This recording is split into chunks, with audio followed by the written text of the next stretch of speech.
Welcome to Question Time, the only place where people can put questions directly to those in power and those who want to be in power. Tonight we're in the North Lincolnshire town of Scunthorpe. This area voted overwhelmingly to leave the EU in 2016 and was Labour-dominated until the Conservatives took the seat in 2019. And tonight, Nadhim Zahawi's former cabinet colleague has some very interesting things to say about his current position. We'll also be talking about Ukraine, levelling up, and whether women should have the legal right to leave during the menopause. Welcome to Question Time.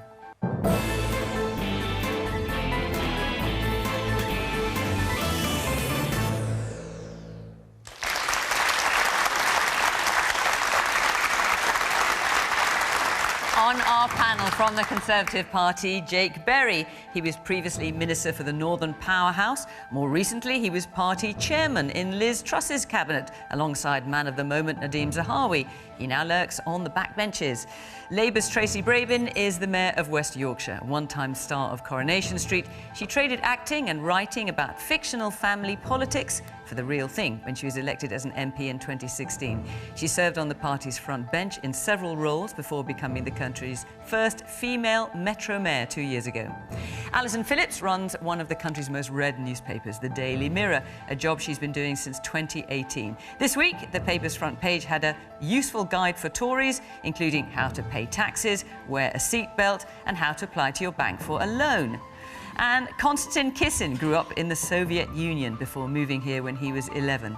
Now an author and satirist, he co-hosts the Trigonometry YouTube show, mostly examining social and cultural issues. His recent speech in an Oxford Union debate arguing for the end of so-called woke culture has been viewed over 15 million times, if not more now. Konstantin, you tell me. Welcome.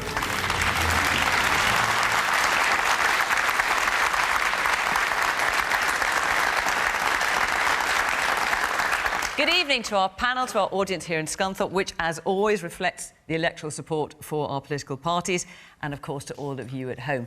We're going to have a lively debate here, but do feel free to add your opinion on social media at BBC Question Time. Let's hear what you've got to say. Let's take our first question from Andy Johnson. Good evening, panel. Rishi Sunak states integrity and accountability are important to me. Can Nadhim Zahawi stay in post after the tax disclosure saga? Jake, as a former Conservative Party chairman yourself, can he stay in post? So I know Nadhim Zahawi very well. I'd consider him a friend, and he has done, in previous ministerial roles, an excellent job. I think he was an extraordinary vaccine minister in charge of the vaccine rollout here across the UK, and I worked with him very closely in the Cabinet Office, most recently in Liz Truss's government. But even though he is a friend of mine, I'm not going to allow that to distract from a view I have put forward consistently in relation to all these sorts of issues, is that the government needs to find a mechanism for ministers and MPs who are under investigation in this way to step aside, to clear their name, and then to come back into government if that is appropriate. I think from Nadhim, great individual that he is, that will be the right thing to do now. I applaud Rishi Sunak for fast-forwarding this investigation, which we learnt this week will be concluded in around 10 days. But I do think it's unsustainable for a minister to stay in his post while this investigation goes on, including other ministers who are also under investigation, not least because we have learnt that when you want the public to have faith and trust in these investigations, one of the key things is for that individual to step away from power, because it takes away a perception that they have some influence or some ability to alter the investigation because they remain in that position of power. So you think Nadhim Zahawi should step aside, which of course he's not doing at the moment, and presumably you think that Rishi Sunak should ensure that he steps aside, which he's also not doing?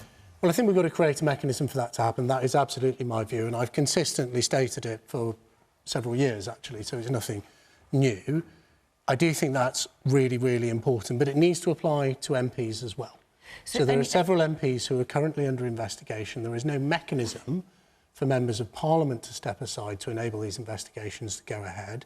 There are mechanisms, and I appreciate it's completely different when ministers go on maternity leave or have sickness leave. I appreciate it's completely different from the current situation, But it's those sorts of mechanisms that should enable people to step aside, clear their name, and come back into government if in fact they are found to have done nothing wrong, or come back into Parliament if they're found to have done nothing wrong.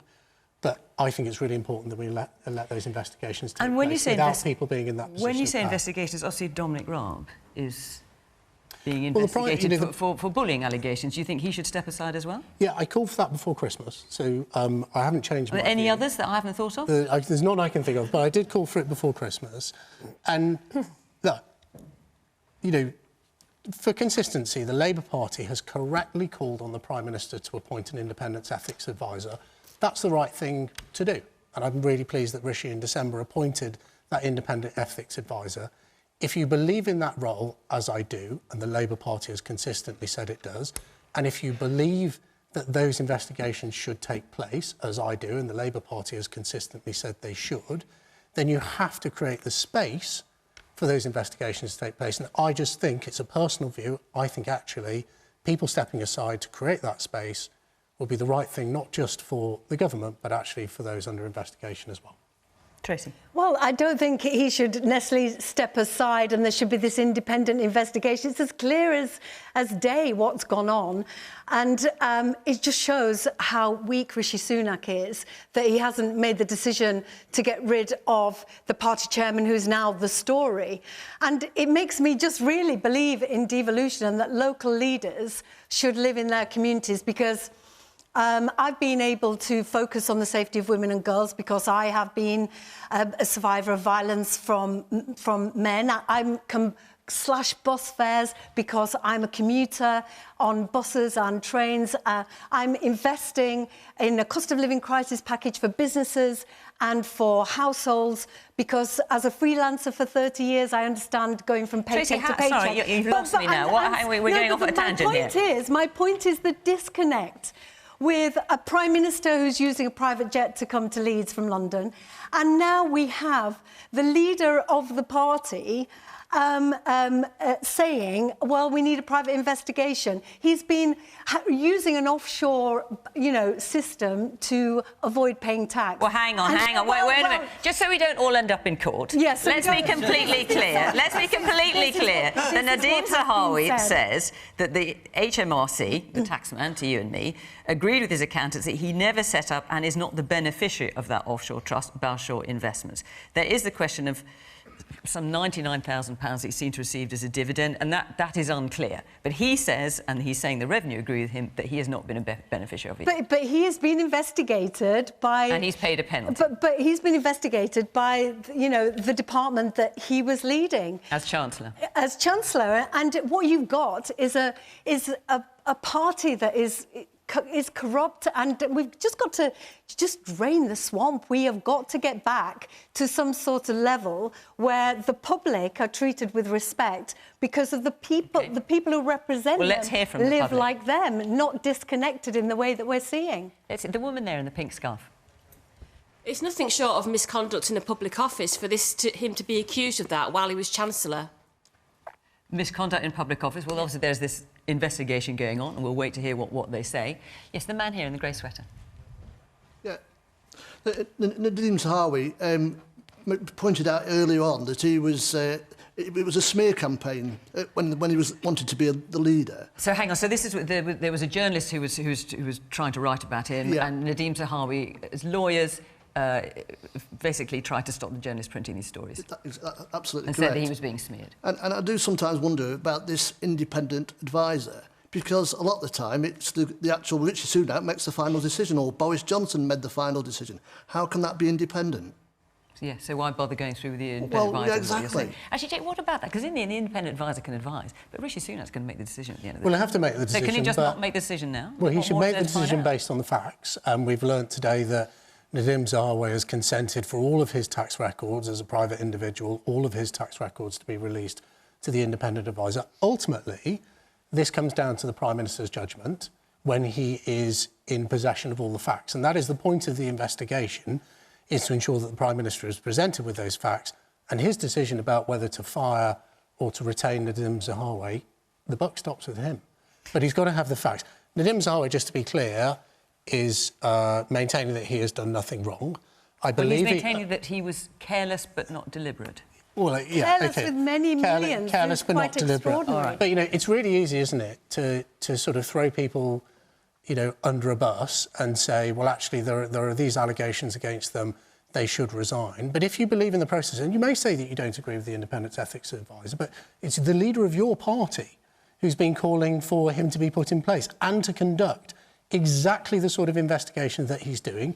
If you may not agree with it, but if Keir Starmer believes in it, this ethics advisor has to be given the space to make the investigation, and then ultimately the Prime Minister can make a decision when he has all the facts. The woman here in the front.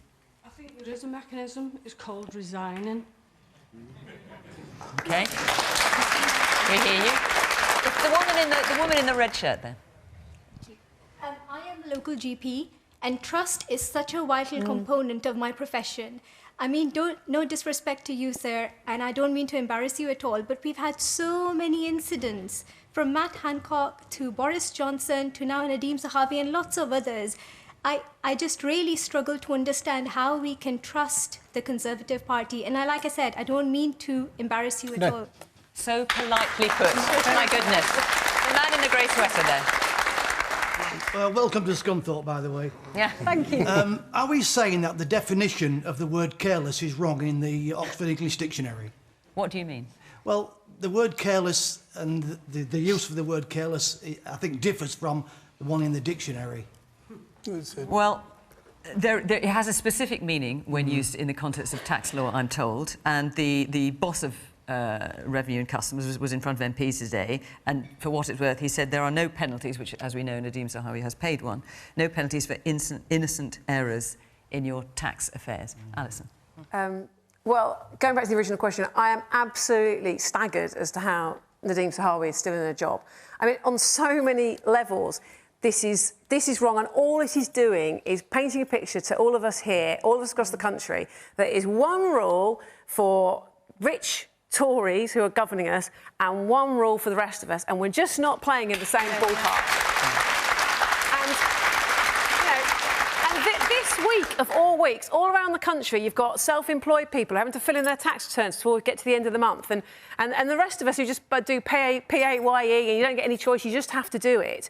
The very idea that we've got somebody there who has got into this situation, who was Chancellor of the Exchequer when he was going through this situation with the HMRC, and as to how he's still in a job. So this time, he hasn't been straight with us, but he hasn't been straight with his boss. So, you know, a week ago, poor Rishi Sunak had to stand up in Prime Minister's questions and say, no, it's all over, nothing to see here, that's fine.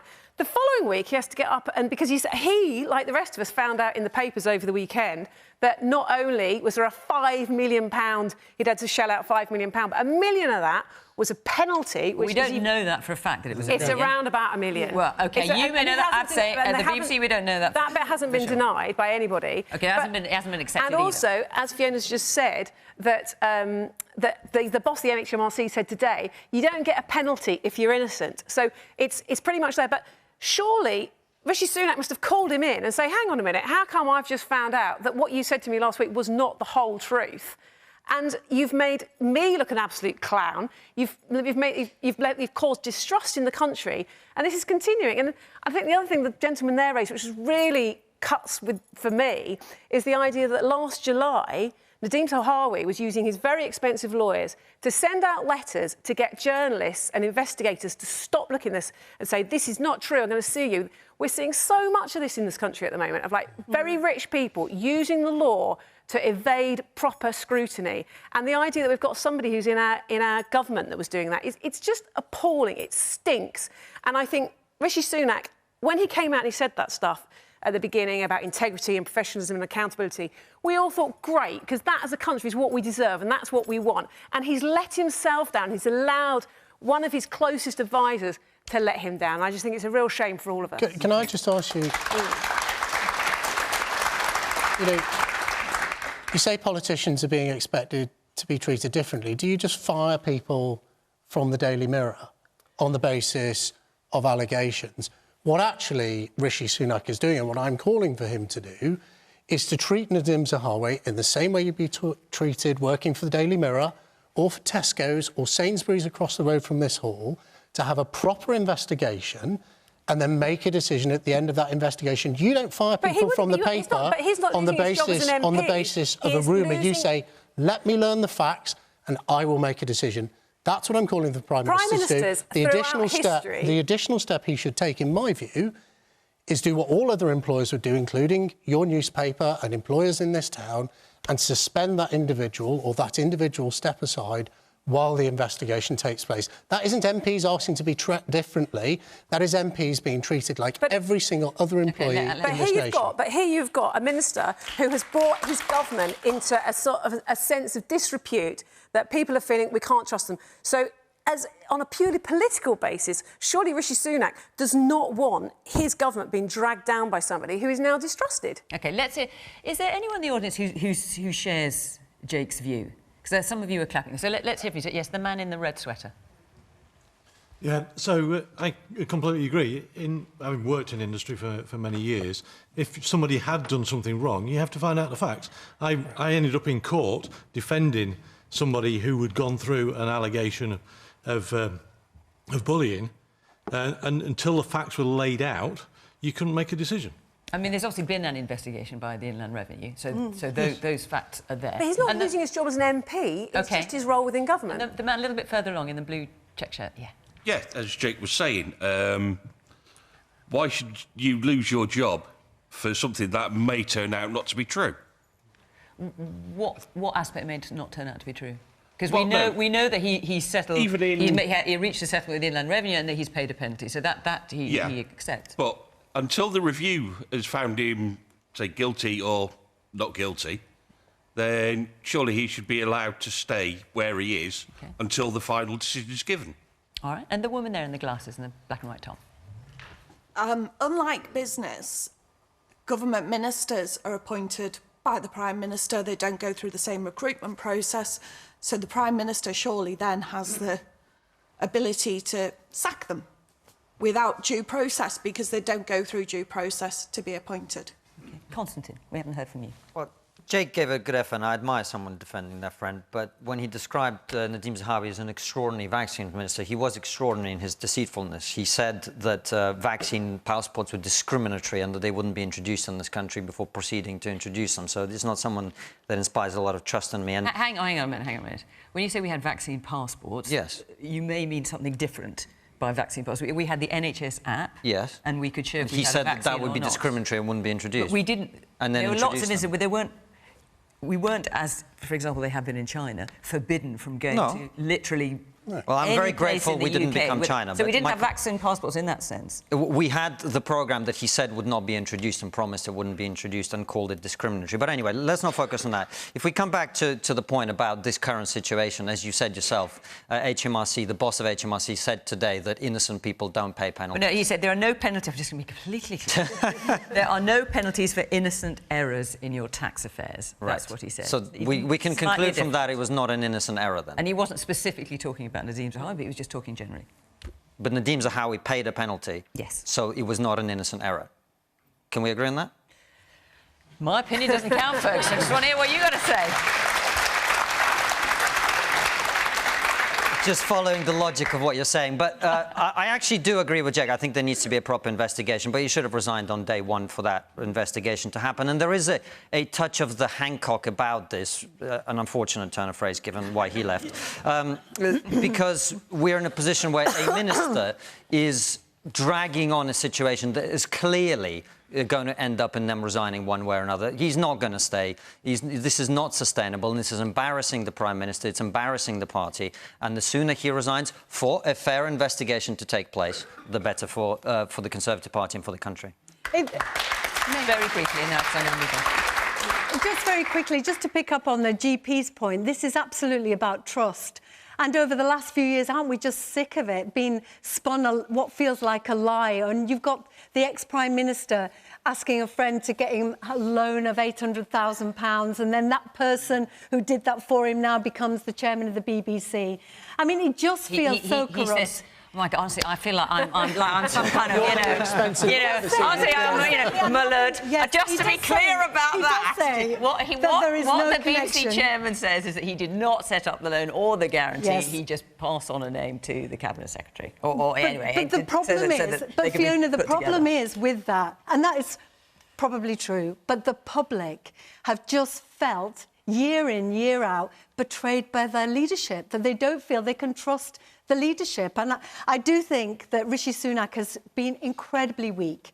He could have said, you are the story, I can't afford you to be the story, move over, let Jake take his job back, who knows? All right, Jake, come back and be Bank Party chairman, is that what you're saying? It's a sad state of affairs. But does that apply also to Labour MPs? Because, of course, the Labour former Chief Whip is currently suspended from Parliament, and no one knows why. And there is a journalist who currently asks Keir Starmer every single day of the week on Twitter, why is that individual suspended from Parliament, suspended from the Labour Party? Do you need this transparency on a cross-party basis? Because I think there are real questions to ask, which is why, actually, I started by saying I think we need a new mechanism where both ministers and members of Parliament can step back when these investigations go on. But of course Nadeem Zahawi is... Well, do you want to respond to Jake's point? Yeah, I think the point is that transparency is important. I don't know the ins and outs of that. I'm no longer in the House of Parliament. It's a secret. But I'm no longer in the House of Parliament. But I would say my point is about the public, and our trust and respect for politicians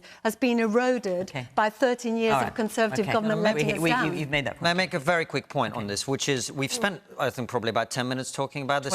20. Which is why I'm thinking let's get on to the next one. Well, quite. But the point I was going to make is the reason that he needed to resign on day one is precisely because we are spending all this time talking about when we've got a cost of living crisis, we've got a war in Europe. OK. Well, in that case, let's move on. Before we do, I just want to tell you that next week Question Time is in Glasgow, and the week after that we're in the southwest of England, in Swindon. So if you would like to come along and be part of the audience, look what fun it is, isn't it? So interesting. If you'd like to come to either show or any of the future shows after that, go to the Question Time website. The address is on the screen, and you can see where we will be, and you can apply there to come and be part of our audience, and we would love to see you. Right, talking of audience, let's take another question now from Anne Johnson. Yes, here in the front. Northern leaders say levelling up should be hardwired into UK law to help close the gap in living standards.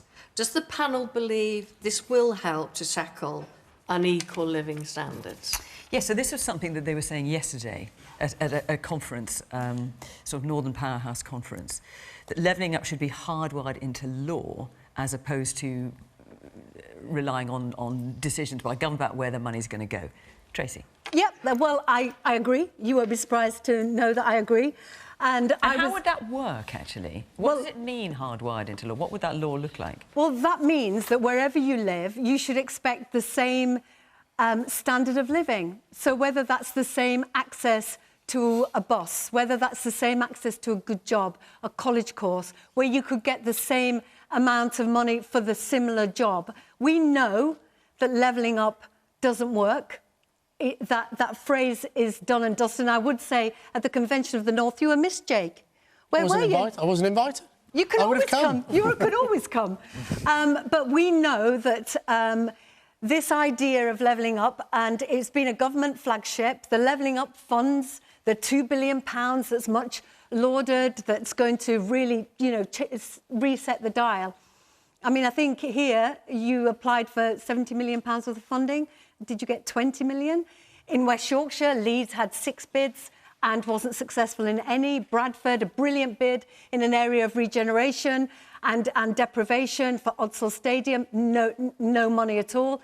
It is not good enough. This piecemeal, as Lisa and Andy says, the Hunger Games style of bidding against each other is not the way you level up our country. What you have to do is you have to embolden and deepen devolution across the whole country. Now, as mayors, we have limited powers, some powers, which are very welcome, but bidding into these beauty contests way of funding our ambitions is holding us back. And I think it's really important that we get a deeper and wider settlement, so a single pot, we can spend that more efficiently, where we have responsibilities over skills. We know what our businesses need, where we can tackle the climate emergency and also tackle poor housing. We don't have those powers. We can make a massive difference. Just bring in the rest of the panel if I can. And you all looked rather puzzled, actually, when Tracy said, have you had any money from the Levelling Up Fund? Just so you know, no, you haven't. Though you have had money from other funds, but not from the Levelling Up Fund. So, Jake, do you support this idea? First of all, are you critical of the way the Levelling Up funding has been handed out? Do you support the idea of it being hardwired into law? And if so, how would that work? Yeah, I do support it. And actually, to some extent, with the Levelling Up Bill is currently going into through Parliament with some long-term missions, which are about transforming the communities that Tracy and I actually have the privilege of representing as politicians. Just to put in your mind how big this challenge is, the income disparity between the poorest parts of the north of England and the richest parts of the southeast are greater today than between East and West Germany before the Berlin Wall fell. That is a national disgrace and something, quite right, it is a shame, and something that all governments, regardless of their political makeup, should set out to challenge. But it's also worth pointing out that the German government invested £71 billion a year, roughly, a year to level up East Germany, where the government here's annual budget is £4.8 billion. So you're asking me about the implementation of the Levelling Up Fund. So I think that's the point about hardwiring this through law, would ensure that the North, and I'm going to talk about the North as someone who's lived and worked and born and bred in the North of England, the North would get its fair share. And for decades, it's not a Conservative or a Labour thing, I'm sure Tracy would accept.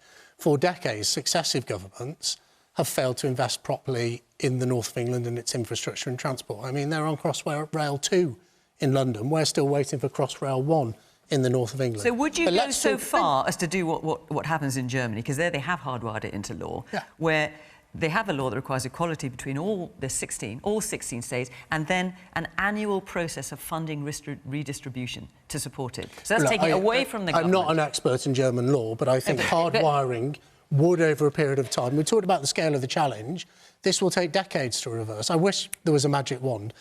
With the government's Levelling Up Fund, we did see some of that. So you got more spent per capita in all areas of the north of England than you do. Do you think it's working in London?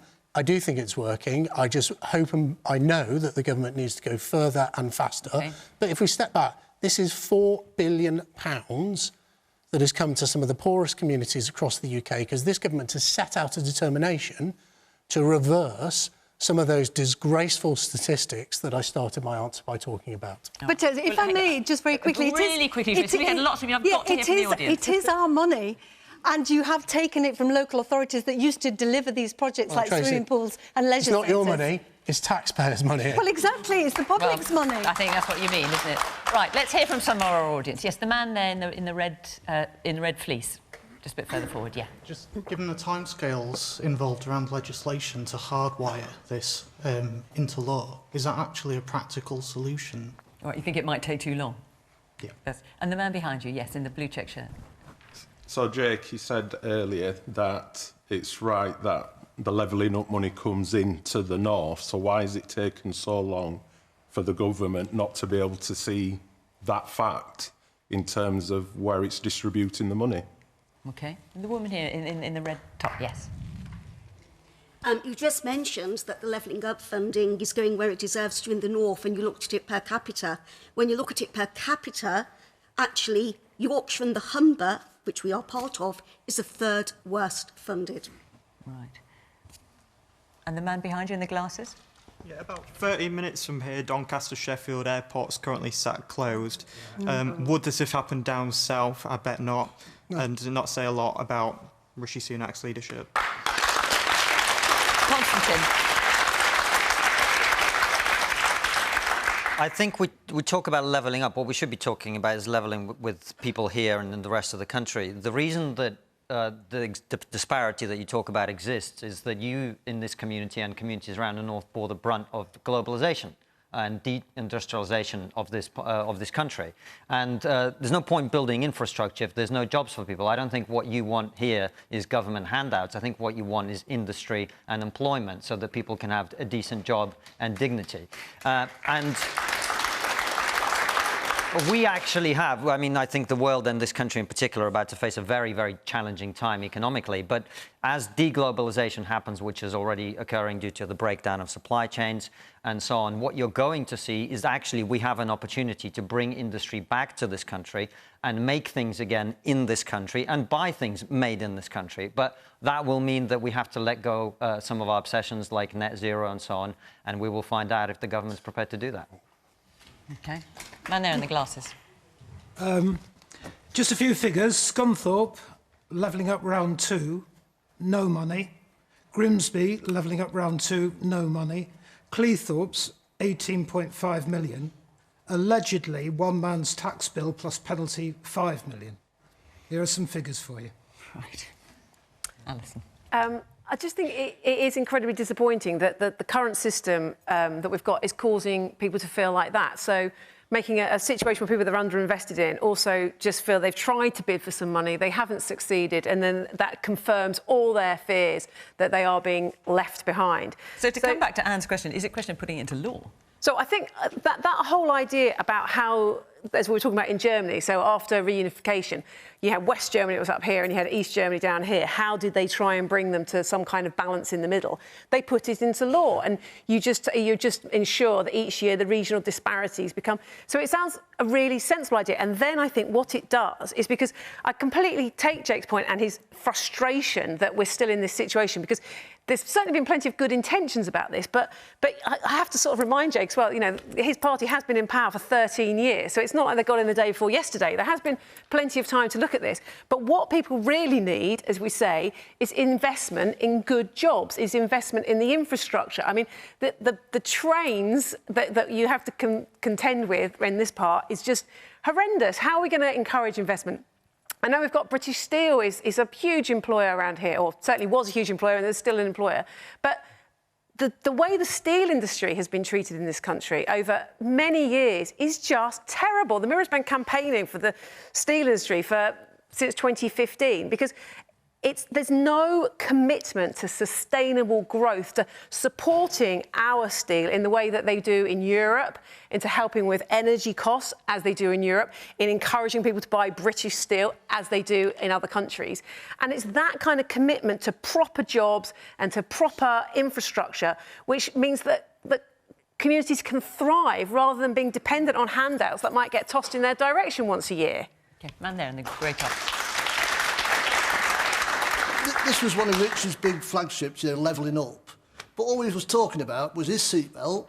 What I'm trying to say is that a lot of the time, all we seem to talk about is the other things. He should have been able to say, like, this is what, levelling up, you know, this is what we're doing for the country. But we're always distracted by other things. Surely it's got to be that, you know, how can his team let him have a picture with no seatbelt on? It just beggars belief. OK, and the woman there.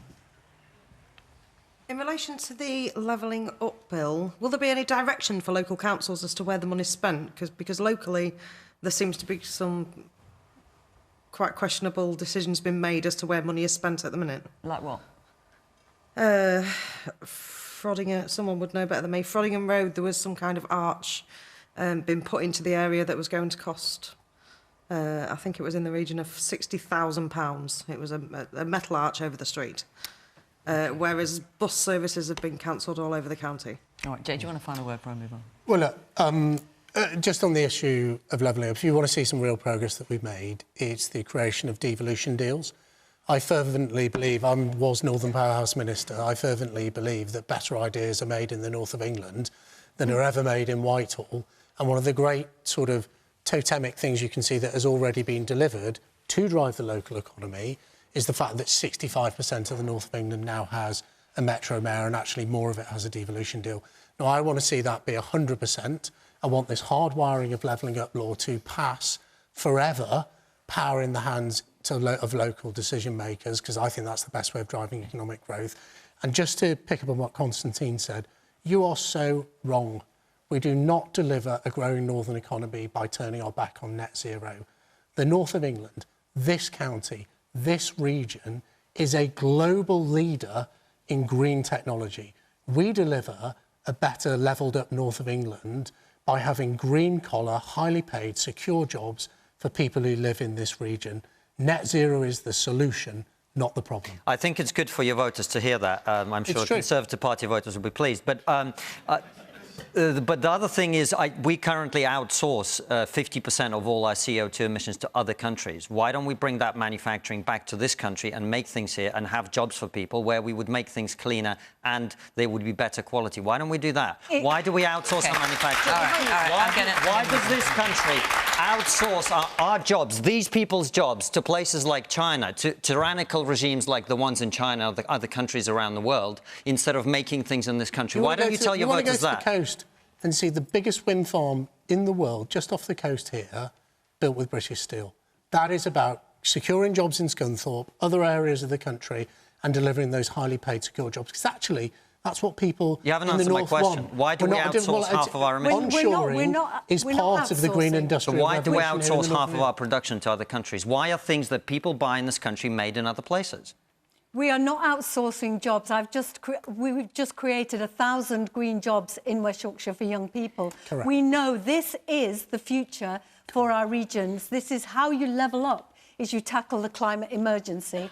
And that's why investing in green technology, investing in those jobs, investing in onshore and offshore, and making sure, to your point about who gets the benefit, to making sure that our wind farms in Swansea don't then pay for schools in Stockholm. That's why the Labour Party are focused on making sure that we have sustainable green tech in our country that creates amazing jobs for regions like Scunthorpe. OK, I'm going to take another question because a lot of people asked about this. This is from James Johnson. I just want to point out, if anyone's noticed, we've had... This is the third question row from someone whose surname is Johnson. Now, I checked, and apparently... There's no Boris Johnson. Well, apparently... well, that would be something, Jake. He's easy to spot. Mr Johnson, if you're listening, you want to come on Question Time, we'd be very interested to see you. Apparently, you are not related, you don't know each other. It's just complete coincidence, or a very common name around these parts. I don't know. James Johnson, let's hear from you. Is it a good idea for NATO to be supplying Ukraine forces with tanks, or will it spark World War III? And is this... How worried are you about that, James, since you asked the question? I'm a bit undecided about it, because Putin's a very dangerous man, and he's got very good allies with him, especially in China and everything. Konstantin? I don't think it's going to spark World War III. I think it really depends on what people want. If you want to support Ukraine and to be able to defend itself, then we have to provide them the things that they need to be able to do that. I personally support that. There are people who disagree, but it's not going to spark World War III. And actually, I think... How can you be... I'm not warmongering or fearmongering, but how can you be so sure? Because Putin is a... We don't know what he's thinking. Well, it's very clear, based on what they've said, is they've called this a provocation, but they're not doing anything about it. And I don't think they're going to attack the West in response. The West actually has been pretty smart about this, in that they have been gradually testing the waters as opposed to just throwing lots of stuff at them too. And so it means that there's a sort of marginal effort every time. It doesn't really allow Russia to respond as aggressively as they might otherwise have done. As I say, it depends what you want. If you want Ukraine to survive, then you have to support them with the things that they need. Otherwise, you let Putin take over. I mean, that's the choice. And so, personally, my view is we should provide the Ukrainians with what they need to defend their country. Because the next step, which Zelensky is asking now for, is fighter jets, which so far has been a red line for NATO. You think that NATO should supply fighters? I think the first thing NATO should supply is defensive anti-aircraft and anti-missile systems that will allow Ukraine to defend its power stations and power supply networks, which is what Russia is currently attacking. I think that really should be much more of the conversation. Okay. Alison? Yes, I think we are in a clearly very dangerous situation, but I think we have to act. I think it was good that we got to that point yesterday where we could show a united force across Europe and the United States, because I think it not only is the actual tanks that we're delivering, but it's also that political message that Putin hasn't managed to cause divisions amongst the West, which I think is what he was hoping to do. But we have to be very mindful that, you know, Zelensky was asking for 300 tanks. We're probably coming up with around about 130. As we say, there's still lots and lots of other equipment that they require. Yes, he would like planes as well, and that's going to be a big call. And I think we all have to go into this with our eyes wide open. How much are we prepared to give to Ukraine? Are we prepared to give what it takes? because that could be an awful lot. But I think we haven't really got a choice, because if we don't deal with Putin now, we'll be dealing with him in Poland or Estonia or elsewhere. And you ask those people that live in those countries, Finland, Poland, they are terrified. They are pouring money into this effort because they know that they'll be next. And, you know, is it a third world war? I don't know how you quantify that really, but it's certainly a war between democracy and dictatorship. And I think we need to know what side we're on, and then we're going to do whatever it takes to support it. OK, let's hear from our audience. The man here in the front. Should we not be going in a bit harder supporting Ukraine to stop Russia thinking they can just Well, I mean, that is a very interesting point. Like send troops, for example? Troops, yes, jets. OK. He needs shutting down before this he is the conversation tries to take we over need the to world. have, because if we're going to have to do that in 6 months or a year's time, there is an argument, is it better to act sooner and quicker? We should have gone in sooner, yes. We should have gone in a lot sooner. OK, let's get a few more views. The man there on the corner in the blue sweater. I'm half Ukrainian, and I think we should give the Ukrainians everything they need, because the buck's got to stop somewhere, and if we don't give them arm the Ukrainians, Putin's just going to keep rolling on. OK. And do you still have family there? I have some family there, yes, in Lviv. And what are they telling you? I haven't been in touch. Right, OK. The man there, yes, you're waving your hand like that, yeah. I think there's a comparison here we can draw in history. I don't think Putin will stop with Ukraine. He'll probably want to enlarge this, what he considers to be a Soviet empire. He'll want to move into Poland next, Estonia. People had the same choice to make in the 1930s, and they didn't. They sat back, and that cost a lot more lives than they stood up to Hitler in the first place and took him on at the beginning. We've got the same situation now with Putin and Ukraine. So Tracy, the fact that tanks are now being sent, we know that Germany hesitated for some considerable time about the decision, not only because of their history. Tanks rolling into Europe was not a look that they particularly want to emulate, but also because they saw it as an escalation, and they were very unsure about that. Are we right to send tanks? Is it raising the threat of direct confrontation between NATO and Russia, do you think? I think we're absolutely right to send tanks in. And I think I'm really proud of the way that Europe has come together and stood side by side with Ukraine. When I was a Member of Parliament, I was on the Parliamentary Armed Forces scheme and really privileged to spend time with the Yorkshire Regiment in Estonia. And to Alison's point, the Estonians and the whole of Europe are really focused on making sure that they can defeat Putin. But it is the long haul. And for the families, the Ukrainian families in West Yorkshire, who I've met many of them, and for those who've come over and have found sanctuary in homes of Yorkshire folk, I just want to thank them for their open-heartedness, taking people in. But also to say to government that we can't waver. We have to focus and support NATO to make sure that however long this is, we are in it for the long haul and we won't abandon our Ukrainian friends. And, Jake, we've heard at least two people from the audience saying, actually, you should give Ukrainians what they want. Because we know President Zelensky is now asking for planes. You talked about, get ground troops in there. Are there any red lines, do you think? Should there be any red lines for us? Well, I think the approach we've taken of giving support when asked for and when required is the right approach. We have to be very careful that we don't see an escalation into a nuclear conflict. But the government absolutely has done the right thing with the support of the opposition parties and also with support around the world to give these tanks. It's the right thing to do. I just sort of look back and think if we'd have stood this firm against Putin when he rolled into Crimea several years ago, 2014. Would we be having this conflict now? I suspect we wouldn't.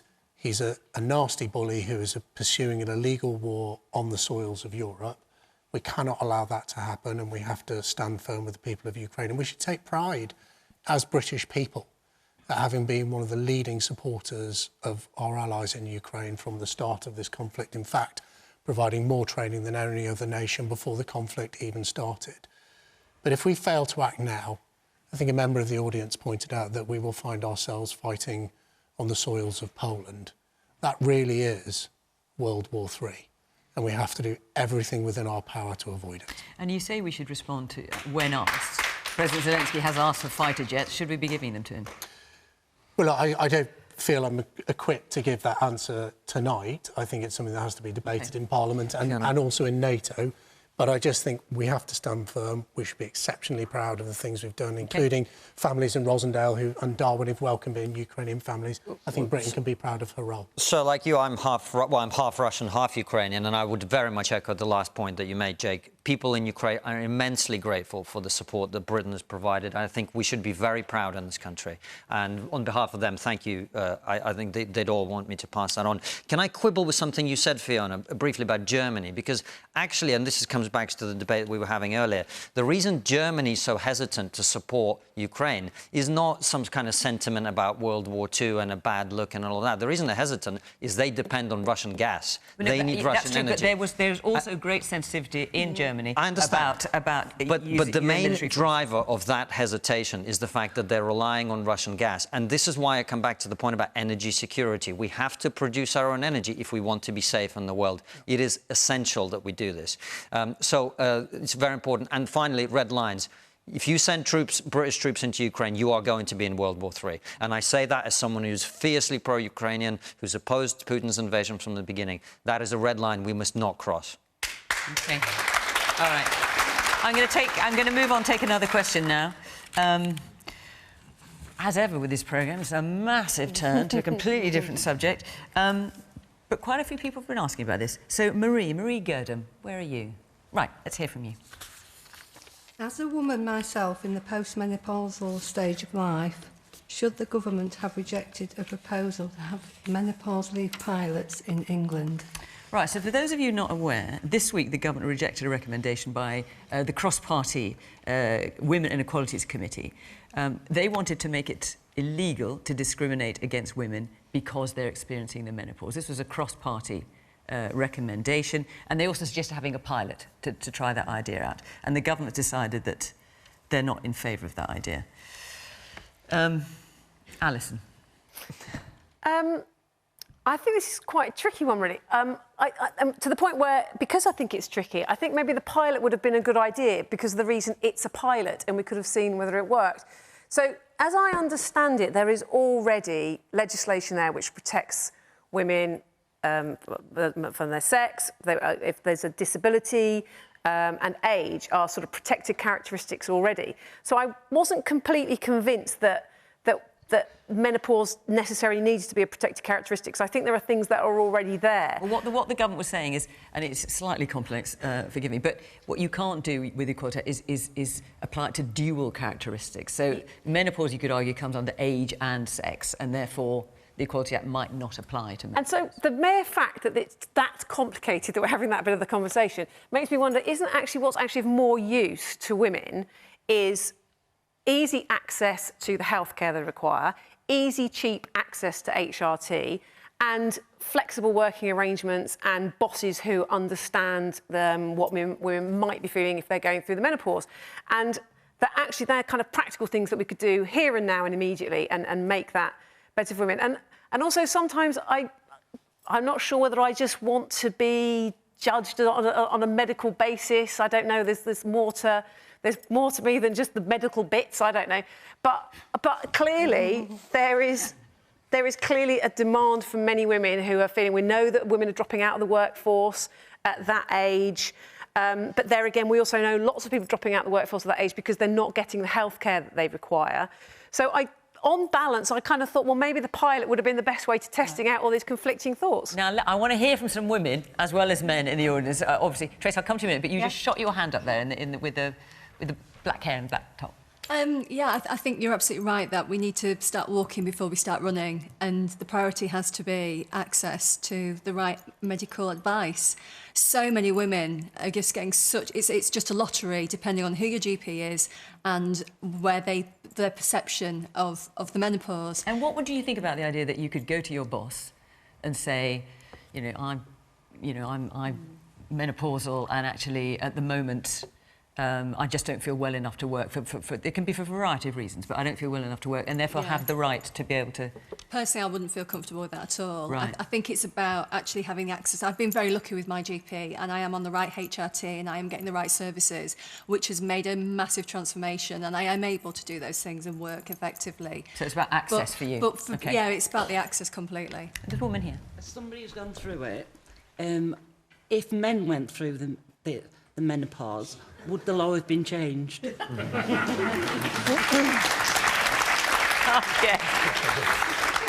Konstantin. Oh, compulsory menopause, that sounds interesting. I quite like that idea.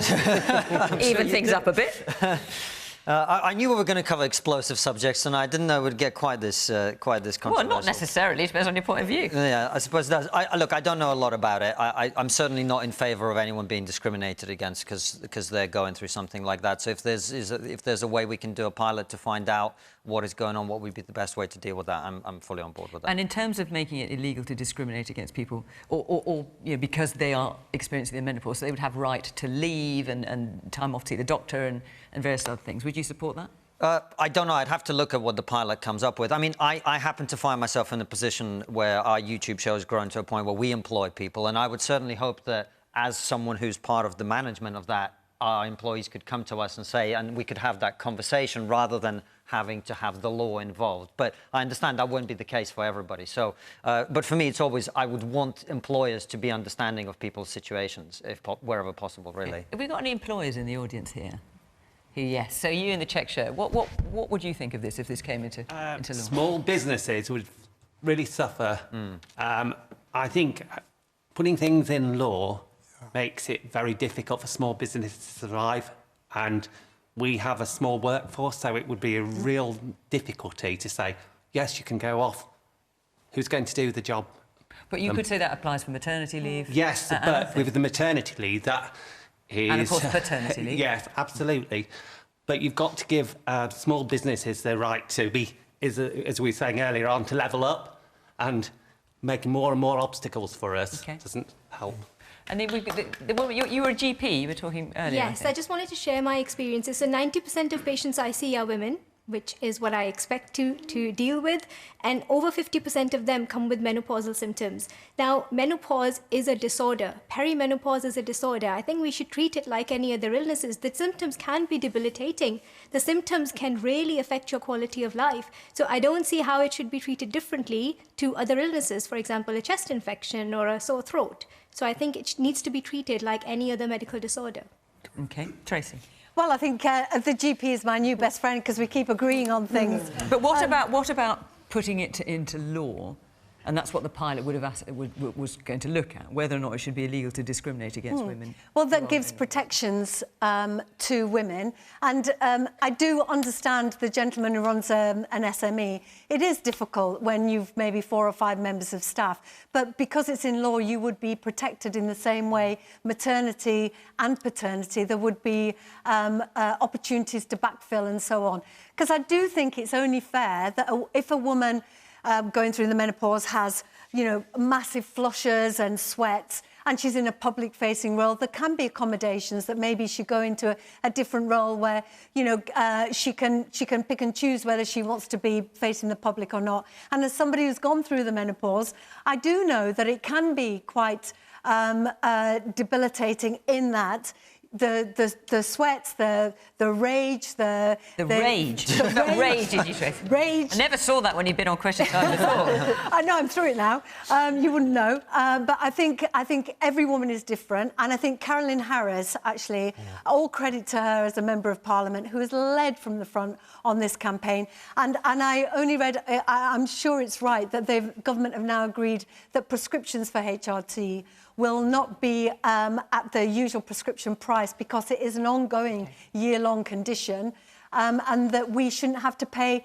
a woman tax because of what is happening to us. The man back there in the glasses. I think it's a missed opportunity. I'm a consultant in the NHS, and I think by missing this opportunity, we have by not having the pilot, not having the pilot, because exploring whether it could be put into exactly law. Because I think we should not shy away, as the GP put it. We should not shy away from discussing it, and we and this will also employ the employers to make adequate changes at their workplace, like turning the heating up or turning the heating down in theatres and working environments. So I think I would support a pilot and go through this. All right. Jack, I'll come to you. Let me just hear from the woman there in the pink scarf who's had her hand up for a while. Yes. Yeah, I think there's a couple of issues at play here. First of all, the demographic of women going through the menopause, we're kind of invisible, and we're happy to kind of, you know, sit at the back of the queue and not really ask for what we want. And the second thing is, when you are going through the menopause, you don't really know what you want because you're confused anyway. It's a really confusing subject, and you're not really sure what help is out there and what to ask for. OK, Jake. Well, look, you are not without a voice, because we have Caroline Harris in Parliament, who is a Labour MP who's extremely forceful, and Caroline Noakes, who's a Conservative MP, and they've done brilliant work on this. And I think at one point we're actually, because there was an HRT shortage, we're sharing their prescription with each other. Probably, you know, they've. Is that in the area of PMI? I couldn't say no. Anyway, but what the government has done is to cap the cost of HRT, because it's absolutely wrong that there is a woman tax and people having to pay for HRT at £18.79 per year. And what these women are also pressing for is in terms of and the other thing the considering whether government this has should be put done into is law. it is working with employers to make menopause leave easier for people to get. Look, on the question of law, it's not. I don't believe, as a Conservative, that the government should always reach for legislation in every single case. There is already legislation in place that requires employers where people have issues with their health. Menopause affects women in a different way. For some of them, it can be seriously debilitating. There is already a requirement for employers to make reasonable adjustments, and some of the things Tracy was speaking about, people moving away from the front of a house role. I think a member of the audience talked about turning down the heating, or maybe new. That is a reasonable adjustment, and every employer should already be doing it. But actually, and I'm not one of these people who've worked in politics, my background is business, if you look at the employment market, it is such a competitive market at the moment. Employers are in a position where they have to behave reasonably. They need to communicate with their staff, whether that's giving them flexible working, enabling them to work from home, or making reasonable adjustments for health issues like the menopause. If they don't do that, they will lose their staff, they will go somewhere else, and that will be in a market where it's very difficult to replace those people. So I think the government's approach is saying, let's entrust employers to work reasonably with their staff, keep in place the existing legal protections while doing other things like capping the cost of HRT. I think we're in about the right spot on it. OK, I've got about just a minute left. Yes, the man there with the blue sweater. Yes, you. 99% of businesses are SMEs. They're hampered. Small and medium Small and medium-sized enterprises, sorry. We know many are on the verge of collapse in 2023. They're already hampered by lots of things they have to do, and bringing something else in is going to make it even more difficult. What can we do? I don't know. I've seen my wife go through this, but adding something else to SMEs is really going to damage the We economy. need to trust SMEs to do the right thing. I know small businesses will. They have a history of doing it. They do it, and the government should trust them to do it. The woman at the very back with the glasses. Yes, you, in the middle. It's debilitating in the menopause, but it's fixable by bringing down the cost of the pills that make you feel wonderful. The HRT, which is what we've been talking about. Yeah. And also, if we had more women leaders and women who are running SMEs, we might have had this much earlier on, because women understand because they've been through it, and that, you know, if they're setting the rules, then I think it will be easier for everyone. OK. On that note, our time is up. Thank you very much to the panel, to all of you for coming and playing your part and letting us hear your views. Thank you very much indeed. And of course, thank you to you at home for watching. Just a reminder that, of course, we're on BBC One after 10 o'clock news, but we're also live on iPlayer at 8 o'clock every week, in case after the news is too late for your bedtime. So, thank you very much from our panel, from our audience, and thank you for watching. Next week, we're in Glasgow. See you there. Bye-bye.